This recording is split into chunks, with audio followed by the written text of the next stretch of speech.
আমি সমস্ত পুরুষ জাতির উদ্দেশ্যে বলতেছি, বিয়ের পর আপনারা যে সকল নতুন নতুন জিনিস এবং তথ্য সম্পর্কে জানতে পারেন, বিয়ের আগে আপনারা সেগুলো কখনোই জানতে পারেন না।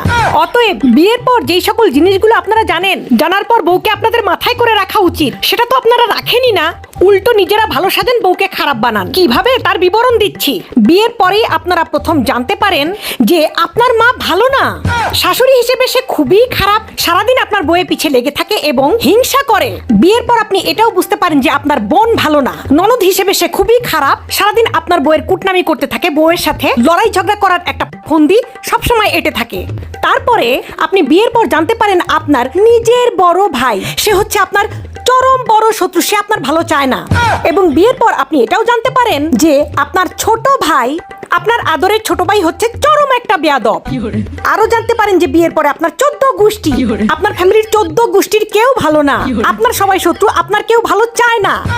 এবং পরিশেষে আপনি এটাও জানতে পারেন যে আপনি নিজে একটা কাপুরুষ। কেন? কারণ এই যে এত কিছু জানার পরেও আপনি আপনার বউয়ের উপর কোনো অ্যাকশন রিয়াকশন নেবেন না, বউকে সবার কাছে খারাপ বানাবেন এবং আপনি নিজে চুপ করে ভেজা বিড়ালের মতো ভালো থাকবেন। শুনুন, সারা জীবন বউই পাশে থাকবে। অতএব বউকে সবার কাছে খারাপ না বানিয়ে সবাই যদি বউকে দেখতে না পারে, প্রতিবাদ করতে শিখুন, কাপুরুষ থেকে সুপুরুষ হতে শিখুন। বুঝতে পেরেছেন?